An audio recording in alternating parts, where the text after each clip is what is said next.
2020년 9월 27일 중고등부 예배를 하나님께 드리겠습니다. 사도들의 가르침을 따라 우리의 예배를 받으시는 성삼위일체 하나님을 고백하며 나아갑니다. 전능하사 천지를 만드신 하나님 아버지를 내가 믿사오며 그 외아들 우리 주 예수 그리스도를 믿사오니 이는 성령으로 잉태하사 동정녀 마리아에게 나시고 본디오 빌라도에게 고난을 받으사 십자가에 못 박혀 죽으시고 장사한 지 사흘 만에 죽은 자 가운데서 다시 살아나시며 하늘에 오르사 전능하신 하나님 우편에 앉아 계시다가 저리로서 산자와 죽은 자를 심판하러 오시리라. 성령을 믿사오며 거룩한 공회와 성도가 서로 교통하는 것과 죄를 사하여 주시는 것과 몸이 다시 사는 것과 영원히 사는 것을 믿사옵나이다. 아멘. 우리의 자랑은 이것입니다. 이에 대해서는 우리의 양심이 증언합니다. 우리는 하나님께로부터 오는 정직함과 성실함으로 세상의 지혜가 아니라 하나님의 은혜를 따라 세상에서 처신하였습니다. 특히 여러분을 대할 때는 더욱 그러했습니다. 우리는 여러분이 읽고 이해할 수 없는 것은 쓰지 않았습니다. 여러분이 우리를 부분적으로 밖에는 이해할 수 없었으나 장차 우리 주 예수님의 날에 우리가 여러분을 자랑스러워하는 것처럼 여러분도 우리를 자랑스럽게 여길 수 있다는 것을 완전히 알게 되기를 소망합니다. 나에게 이러한 확신이 있었기에 처음에 여러분을 방문할 계획을 세웠던 것입니다. 그러면 여러분은 은혜를 2배로 받게 될 것입니다. 나는 마케도니아로 가는 길에 여러분을 방문하고 마케도니아에서 다시 돌아오는 길에 여러분에게 들러 여러분의 도움을 받아 유대로 갈 계획이었습니다. 내가 깊이 생각도 하지 않고 이런 계획을 세웠을 것 같습니까? 인간적인 동기로 계획을 세워 마음으로는 아니요 라고 생각하면서 말로는 예 그렇습니다 할 것 같습니까? 하나님께서 신실하신 것처럼 우리는 여러분에게 예 라는 말과 아니요 라는 말을 동시에 하지 않았습니다. 실로아노와 디모데와 내가 여러분에게 전했던 하나님의 아들 예수 그리스도는 예 라고 하면서 동시에 아니요가 되는 분이 아니셨습니다. 그분에게는 항상 예만 있었습니다. 하나님의 모든 약속이 그리스도 안에서 예가 되었습니다. 그러므로 우리는 그리스도를 통해 아멘이라고 함으로써 하나님께 영광을 돌립니다. 여러분과 우리를 그리스도 안에서 굳게 세우시는 분은 하나님이십니다. 하나님께서는 우리에게 기름을 부으시고 우리가 그분의 소유라는 표로 인을 치시고 그 보증으로 우리 마음에 성령을 주셨습니다. 본문의 말씀을 가지고 아멘이라는 제목으로 하나님의 말씀을 증거하도록 하겠습니다. 먼저 이번 주 큐티 내용과 제가 묵상하면서 생각했던 것들을 나누면서 시작하겠습니다. 월요일 큐티 본문에는 야곱이 요셉의 2 아들을 축복하는 장면이 등장하는데요. 여기서 야곱은 요셉의 첫째 아들보다 둘째 아들에게 더 많이 축복하는 장면을 보여주고 있습니다. 저는 이 장면에서 야곱이 자기 아버지를 속이고 형에게 주기로 한 축복을 대신 받았던 장면이 생각이 났어요. 지금은 그렇지 않지만 농사를 짓거나 가축을 기르던 시대에는 첫째에게 축복하는 것이 그리고 첫째에게 더 많은 유산을 물려주는 것이 당연한 문화였습니다. 하지만 하나님은 에서와 야곱이 어머니의 뱃속에서 나오기도 전에 큰 자가 작은 자를 섬길 것이다 라고 말씀하셨어요. 그래서 동생인 야곱이 축복을 대신 받도록 섭리하시고 간섭하셨습니다.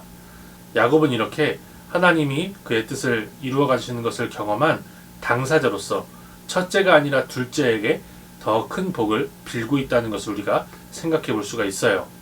말씀을 묵상하는 우리에게도 야곱과 같이 신실하신 하나님에 대한 삶의 고백이 있기를 소망합니다. 화요일 큐티 본문부터 수요일 큐티 본문은 야곱이 죽기 직전에 자기의 12 아들들에게 각각 축복하는 장면이 등장합니다. 이 12명의 아들들을 통해서 야곱의 나라 이스라엘의 12지파가 세워지는데요. 여기서 야곱이 죽기 직전에 아들들에게 한 말은요, 구약성경에서 그대로 이루어집니다. 대표적으로 레위 지파는 야곱의 축복대로 다른 지파들 사이에 흩어져서 하나님을 섬기는 일을 합니다. 또 야곱이 유다에게 축복한 대로 유다의 지파에서 다윗 왕이 나오고요. 그 지파에서 참된 왕이신 예수님이 오시는 것을 우리가 확인할 수 있습니다. 이렇게 야곱의 유언은 그가 하나님의 선지자로서 이스라엘 12지파에게 하나님의 뜻을 전한 것이다 라고 우리가 볼 수가 있습니다.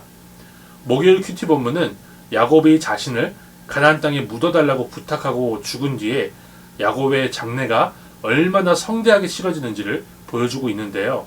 이를 통해서 야곱의 가족이 얼마나 이집트에서 성대한 대접을 받았는지를 우리가 볼 수가 있는 것이지요.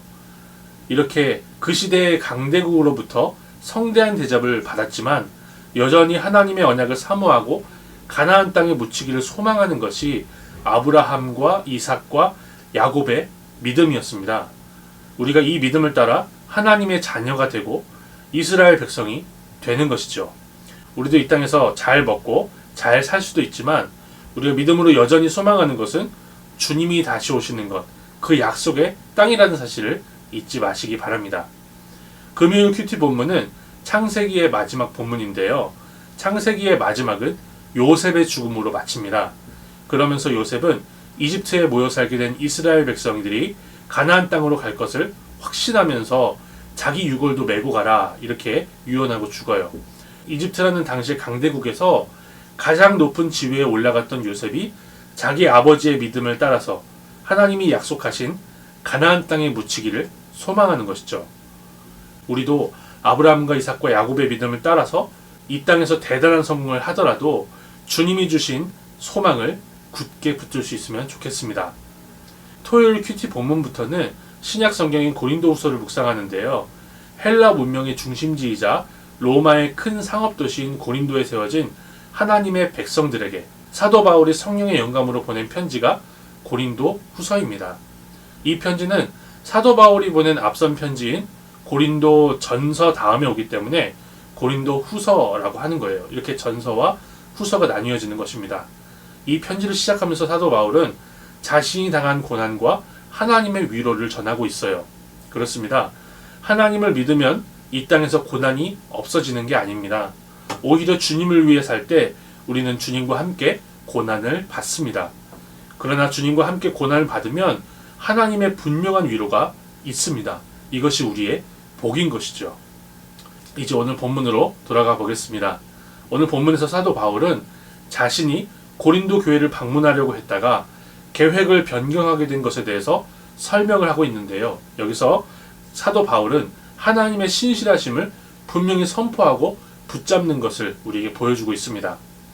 원래 사도 바울은 고린도 지역의 교회를 방문하려고 했어요.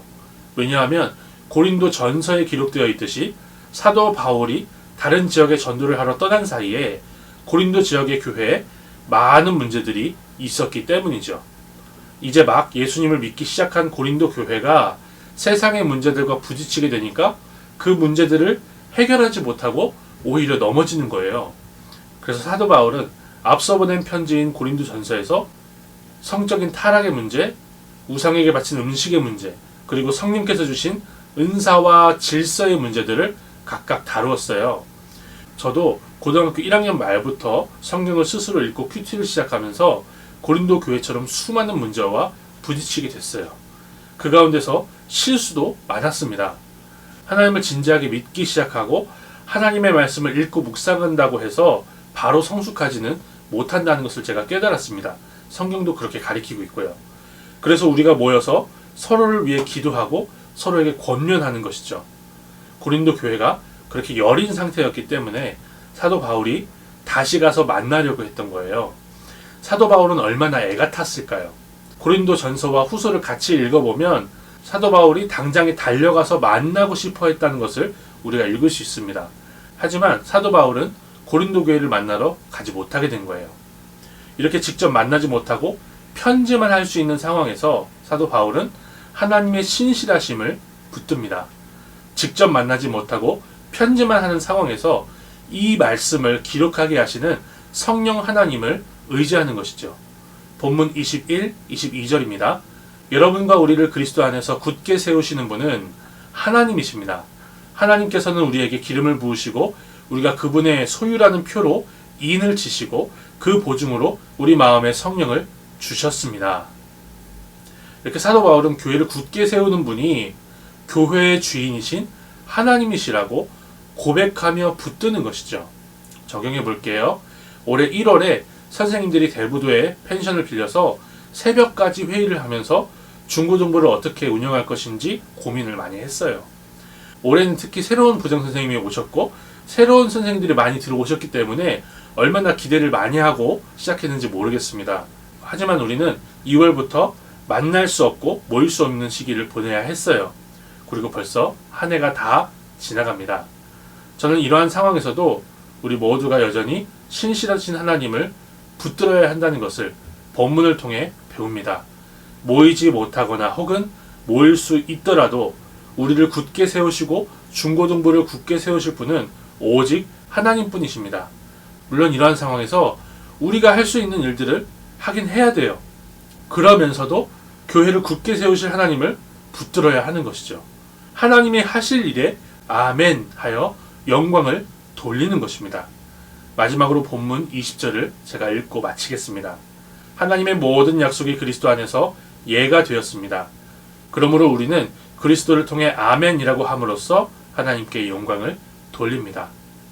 하나님의 말씀을 읽고 묵상하며 아멘으로 영광을 돌릴 수 있는 한 주간이 되시기를 바랍니다. 우리 주님께서 가르치신 기도를 따라 함께 기도하겠습니다. 그러므로 너희는 이렇게 기도하라. 하늘에 계신 우리 아버지여, 이름이 거룩히 여김을 받으시오며 나라가 임하시오며 뜻이 하늘에서 이루어진 것 같이 땅에서도 이루어지이다. 오늘 우리에게 일용할 양식을 주시옵고 우리가 우리에게 죄 지은 자를 사하여 준 것 같이 우리 죄를 사하여 주시옵고 우리를 시험에 들게 하지 마시옵고 다만 악에서 구하시옵소서. 나라와 권세와 영광이 아버지께 영원히 있사옵나이다. 아멘. 알립니다. 다시 예배당에 모일 수 있도록 기도합시다. 교회가 사회의 빛과 소금이 되도록 함께 기도할 수 있으면 좋겠습니다.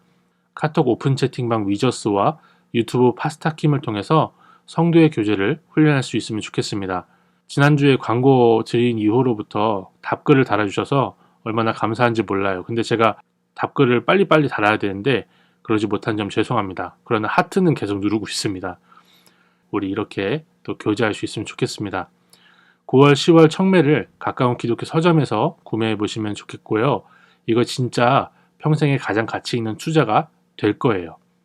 주님 안에서 말씀을 묵상하는 추석을 보낼 수 있으면 좋겠습니다. 이 추석 기간에 고린도 후서를 한번 다 읽어보시는 것도 추천드립니다. 말씀 안에서 항상 승리하는 일주일이 되십시오.